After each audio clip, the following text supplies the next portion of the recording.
We are back with our Big Torch News Roundup number 19. Lots of stuff to talk about in the world of Star Wars due to the big Star Wars celebration they just had over the weekend down in London. Well, let's get right to it, with a Rogue One behind-the-scenes tease.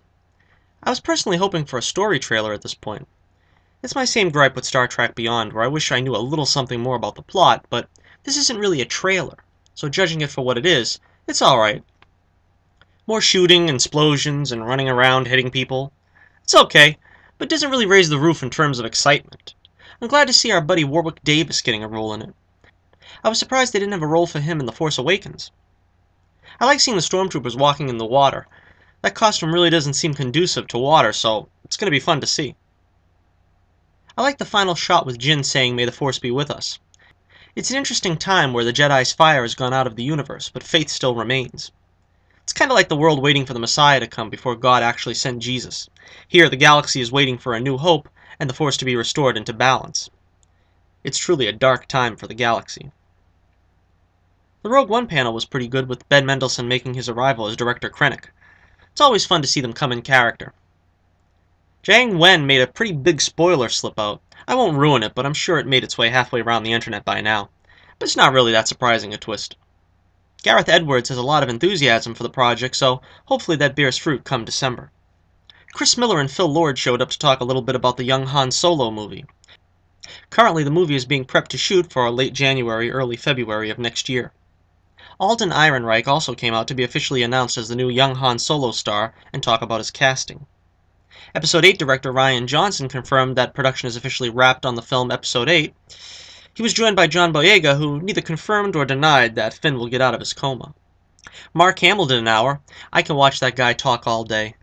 He's confirmed that he's not finished playing the Joker yet, so that's great to hear. This October marks the 20th anniversary of my meeting Mark Hamill. He's just as great in person as he is on stage. So Mark, if you're watching, let's do lunch. Carrie Fisher and Ray Park also did some amusing panels hosted by Warwick Davis. And now on to the Rebels trailer. And honestly, though I'm not the biggest Rebels fan, this trailer got me pretty excited. It looks like some time has passed and Ezra looks to be a couple years older now and sporting much shorter hair. I like the look though. It kinda harkens back to Obi-Wan and Anakin's Padawan look. Now he's wielding a green lightsaber. And it looks like despite some time passing, Kanan is still blind. I don't know if that's intended to be permanent now or not. Apparently Ezra's battle with the dark side is far from over, as he still has the Sith holocron that he got at the end of last season, and he's still being tempted by Darth Maul. It looks like Wedge is joining the rebellion as well. I never really knew any of Wedge's origin, but apparently here he's a former TIE pilot. I don't know if I like that. Sounds a bit too close to Biggs, who also defected from the Empire after the Academy. But I'm glad to see Wedge involved at any rate. Y-Wings are going to be involved. I love Y-Wings, and I really hope they use them this season. Battle droids also seem to make a comeback. You know they had to be a bunch in storage somewhere. We also see some Imperial Mandalorians, which should make an interesting story for Sabine. And of course that old pirate Hondo returns. And then there's the fabled Bendu, which is the middle Jedi, not light, not dark. I've never been crazy about the concept of the Grey Jedi before, but I'll reserve judgment until I see how this plays out. Over on the Imperial side, Grand Moff Tarkin apparently replaces Agent Kallus with Governor Price, who's an obvious homage to Irina Spalko, Indy's foe in Kingdom of the Crystal Skull. And that leads to our first look at Grand Admiral Thrawn in all his blue-skinned glory. Now, I'm not really a big EU guy, and it's been years since I read Heir to the Empire, so while I know he's a fan favorite, I don't really remember much about him beyond his being a master tactician. So feel free to let me know in the comments some of the highlights of his illustrious career. Looks like lots of action, and a needed darker turn is in store this season. As I said, I haven't been the biggest fan of this series so far, but this trailer was awesome, and I'm really looking forward to Season 3 now. Ahsoka Tano was noticeably absent from the trailer. Dave Filoni and Ashley Eckstein actually had a great panel that showed some of the unfilmed story ideas and plans for Ahsoka in subsequent seasons of Clone Wars, before it was mercilessly cut off. It really breaks your heart what could have been. And finally, we have some Star Trek news to get to. J.J. Abrams has said there are plans for a fourth Star Trek film in what is now known as the Kelvin timeline. It should come as no surprise since it was revealed some time ago that Chris Pine and Zachary Quinto had been signed up for additional films. But that's not all. It's also official that Chris Hemsworth will be reprising his role as George Kirk. Yes, that George Kirk, that died in the opening minutes of the first film. So Into Darkness had Khan, like Star Trek II, and the Enterprise gets destroyed in Beyond, like in Star Trek III, so it looks like the trend could be continuing in Star Trek IV, where the crew goes back in time. But that's not all. Again!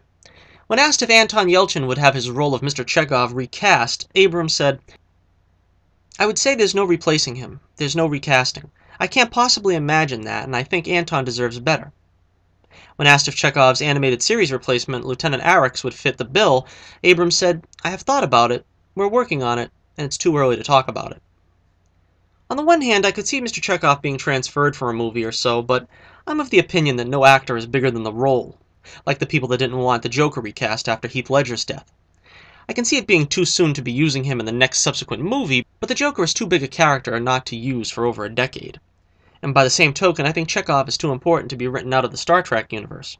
They should eventually recast. Well, what do you think? Let me know in the comments. Well, we have the results for the first poll question of the week. Which film are you most looking forward to for the second half of 2016? In last place, it looks like the Doctor is not in. Doctor Strange getting no votes. That might all change next week if we get a new trailer at Comic-Con. In third place, Star Trek Beyond with 8% of the vote.